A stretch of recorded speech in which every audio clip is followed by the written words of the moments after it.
Queridos irmãos, hoje encerramos na liturgia a leitura da primeira carta aos Coríntios.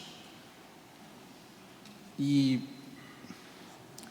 embora a carta termine um pouquinho depois do que a liturgia, mas, enfim, o trecho último nós lemos hoje. No capítulo 15, São Paulo está falando sobre a ressurreição. Está explicando a ressurreição.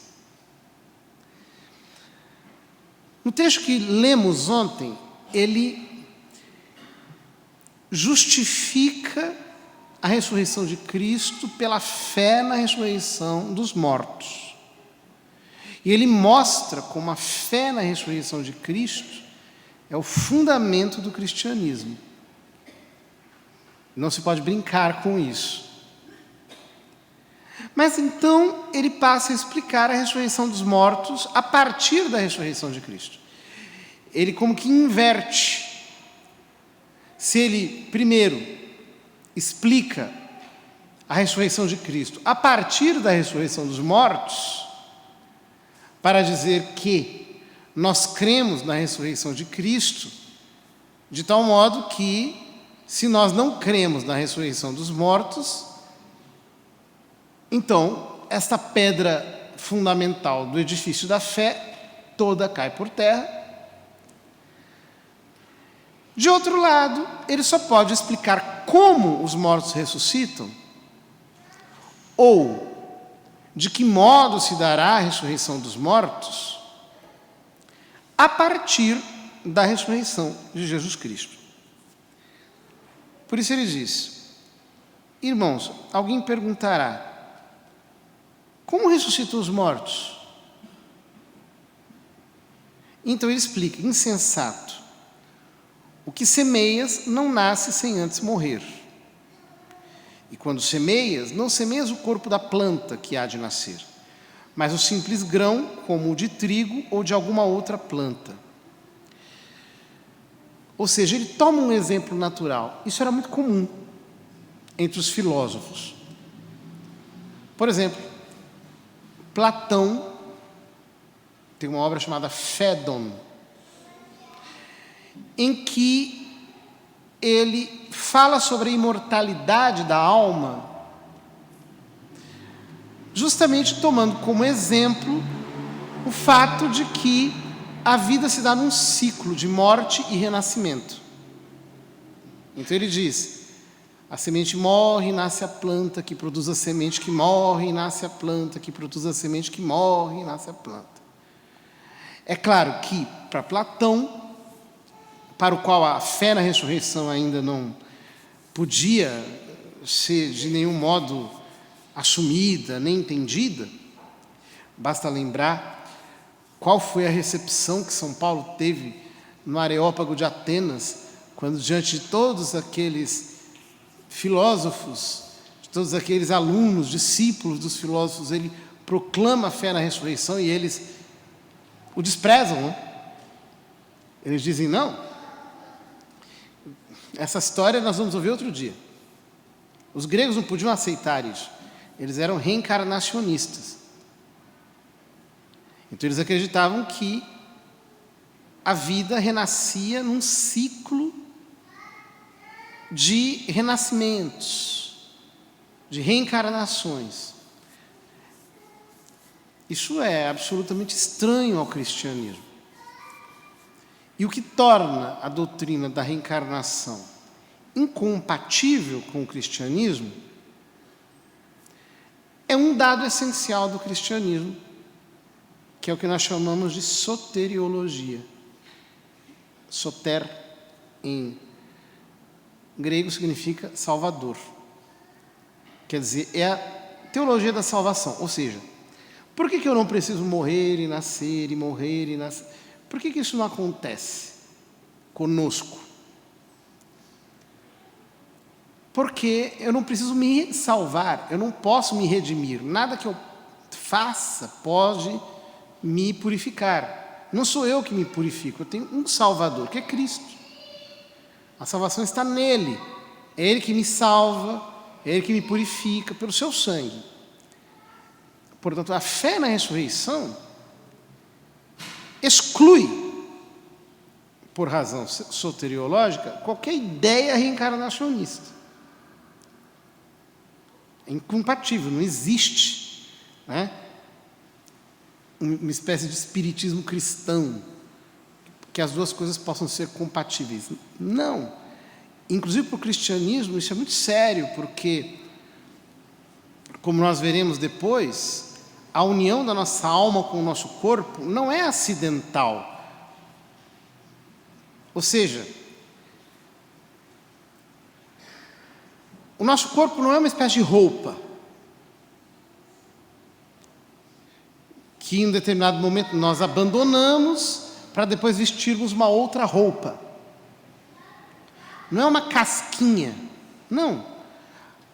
Para o cristianismo, a união da alma com o corpo é uma união substancial, profunda, intimíssima, de tal modo que o meu corpo é meu, e por assim dizer, o meu corpo pertence à minha alma e a minha alma pertence ao meu corpo. Os dois se ordenam mutuamente de modo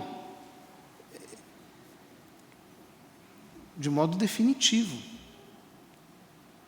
Essa identidade, a morte rompe, mantendo a relação. Ou seja, quando eu morro, a minha alma se separa do meu corpo? Sim. Mas o meu corpo continua sendo corpo meu.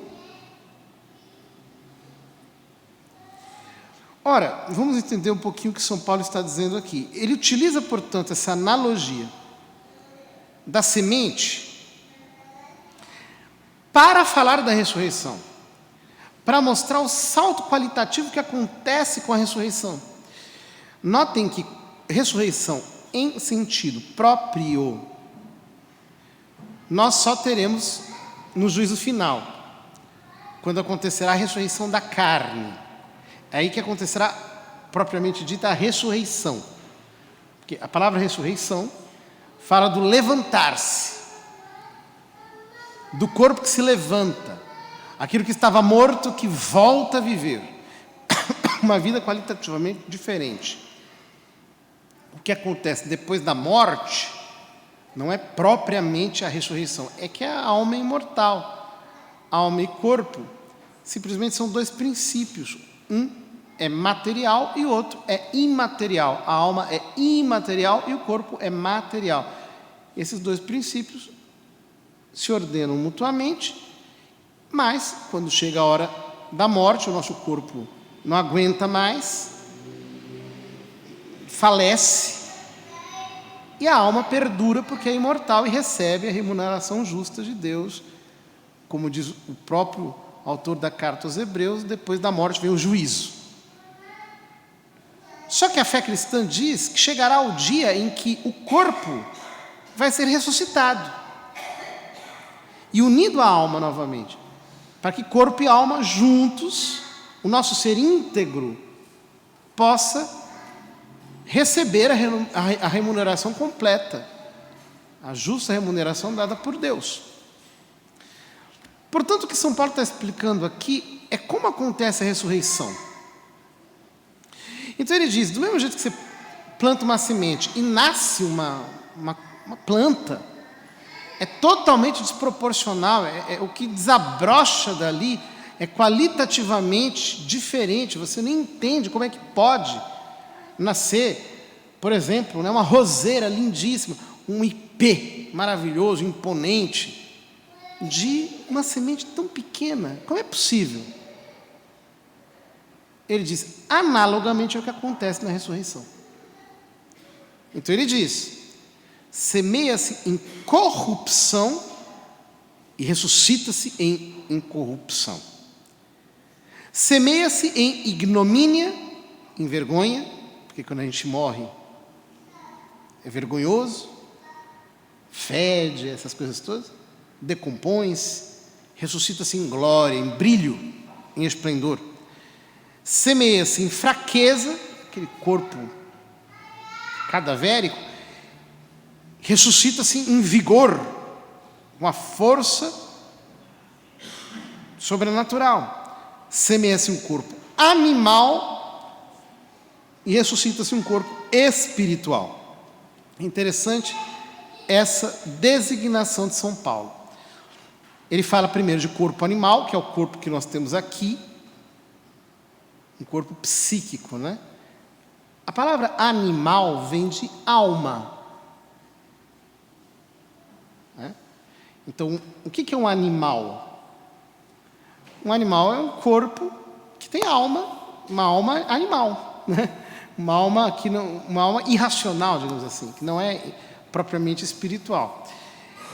Nós temos, digamos assim, um corpo animal, porque nós temos essa natureza presente em nós, de um corpo que respira, que tem fisiologia, que tem todo o movimento animal, corpóreo. Só que depois, na ressurreição, esse corpo vai se tornar espiritual. O que é um corpo espiritual? Um corpo absorvido nas propriedades do espírito. Os teólogos, na Idade Média, São Tomás, por exemplo, especulou isso imensamente, né? Fala do corpo que brilha, do corpo que tem leveza, do corpo que tem sutileza, ele atravessa a matéria, que ele tem agilidade, ele se move com a velocidade do pensamento, que não padece as necessidades da matéria, que vive para aquilo que é superior, para a verdade, para o amor. Um corpo espiritual. É interessante como na história da mística cristã nós temos vários santos que, de alguma maneira, nas suas experiências místicas, provaram uma antecipação disso. Só que uma antecipação mística, né? Por exemplo, o padroeiro dos futebolistas, né, é São Luís Scrosop. Por quê? Porque quando ele tinha um êxtase, ele corria numa velocidade sobrenatural. Era uma espécie de The Flash avant le temps, né? Antes do tempo. É impressionante. Em um instante ele chegava de um lugar para o outro. É claro que o pessoal do futebol pegou ele como padroeiro, né? Óbvio. A Santa Miriam de Jesus Crucificado, né? Ela chegou a ter levitações que não eram verdadeiras levitações, eram voos místicos de 30 metros de altura. Isso tudo é provado, é histórico, não é invenção. O São José de Cupertino também. Quando ele tinha êxtase, ele levitava diante de todos, assim. Chegou a levitar diante do Papa na Basílica de São Pedro. Não são relatos fantasiosos, são coisas documentadas, tem seriedade nisso. É interessante que mesmo os pesquisadores mais criteriosos, por exemplo, o falecido padre Oscar Quevedo, que era contra todo tipo de charlatanismo, desmentia tudo quanto era coisa de manifestações, etc., desenvolveu muito a parapsicologia. Diante dos milagres verdadeiros, ele era reverente. Então, ele analisava os documentos, as histórias dos santos de verdade, e dizia, não, isso aqui realmente é sobrenatural. Como, por exemplo, a incorrupção dos corpos dos santos. Ele dizia, isso é sobrenatural. Por quê? De alguma maneira, aqueles corpos estão participando de algo da incorruptibilidade que nós teremos na ressurreição final. Quer dizer, os dogmas do cristianismo, eles não são meras teorias. Deus, de alguma maneira, os comprova ao longo da história para mostrar a sua veracidade mediante milagres. O padre Quevedo levava isso muito a sério. Então, ele atestava que os milagres verdadeiros são como que a prova da ação soberana de Deus sobre o mundo. Pois é. Então, a propriedade de um corpo espiritual é algo extraordinário, maravilhoso, que alguns santos, graças ao seu progresso místico, tiveram a graça de viver. É algo daquilo que será no porvir. Ele diz: se há um corpo animal, há também um corpo espiritual, que é o corpo glorificado. É um corpo espiritual. Que coisa maravilhosa, né? Imaginar, por exemplo, um corpo absorvido pelo Espírito, então, portanto, que não se cansa, que não tem... Bom, São Tomás chegou a dizer que os corpos glorificados vão ter cabelo, né? Para minha alegria. Um dia voltarei a ter. Pois é, quer dizer, são perfeitos, são cheios de perfeição, né? Um corpo que não adoece, que não tem dores, que não tem... Bom, é fantástico isso. Isso é o resultado final da ressurreição. Ora, mas ele explica a causa disso. Ele diz: por isso está escrito, o primeiro homem, Adão, foi um ser vivo, mas a melhor tradução foi uma alma vivente. O segundo Adão é um espírito vivificador. Por que isso é possível? Porque, na verdade, um só ressuscitou, foi Cristo. Todos nós ressuscitamos nele. A ressurreição de Cristo é a causa da nossa ressurreição. Então, pela sua ressurreição, ele se tornou um espírito vivificador. Então, é a virtude que nasce da sua humanidade santíssima glorificada, que é o princípio e a causa da ressurreição dos santos. Veio primeiro, não o homem espiritual, mas o homem natural, o homem psíquico. Depois é que veio o homem espiritual, que é Cristo.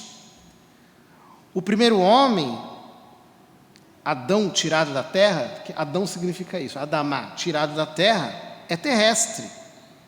O segundo homem vem do céu. Como foi o homem terrestre, assim também são as pessoas terrestres. Quer dizer, se você reproduz a natureza de Adão, se você vive a vida de Adão, você é um homem terrestre e o seu futuro é a corrupção. E como é o homem celeste, assim também vão ser as pessoas celestes.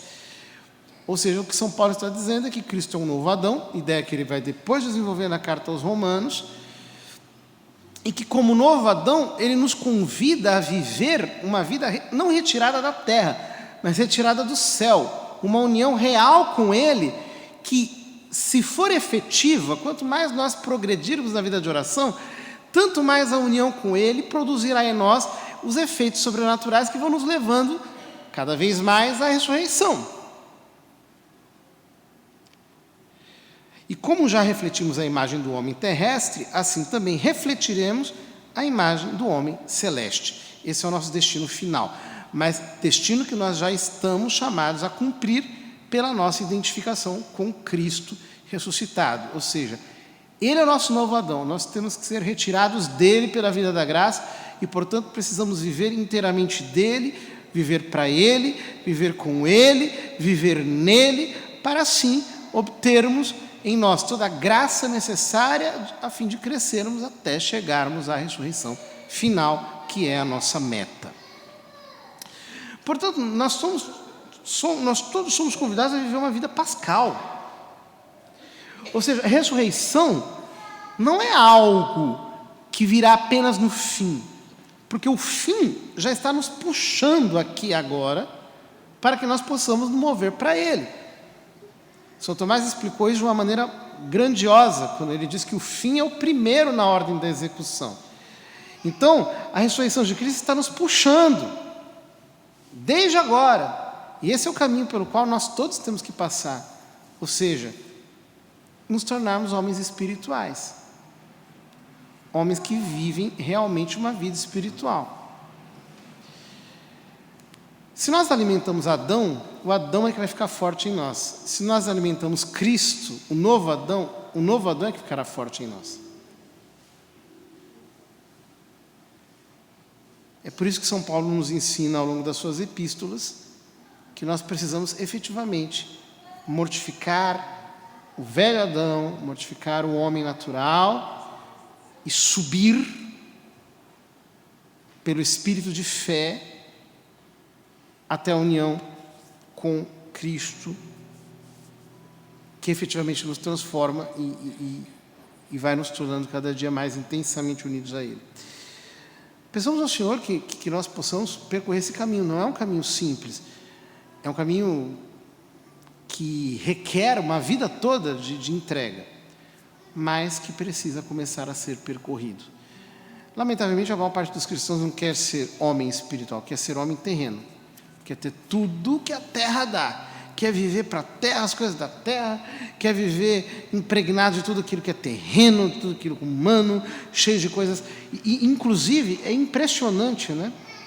Como existe todo um tipo de ensino mesmo que leva as pessoas a viverem uma vida meramente humana, a não se tornarem espirituais de verdade. A ressurreição de Cristo está nos impulsionando agora, para que nós possamos chegar até ela no final, que nós nos deixemos arrastar por Cristo. Então, efetivamente, nós refletiremos a sua imagem, sendo o que devemos ser, homens espirituais.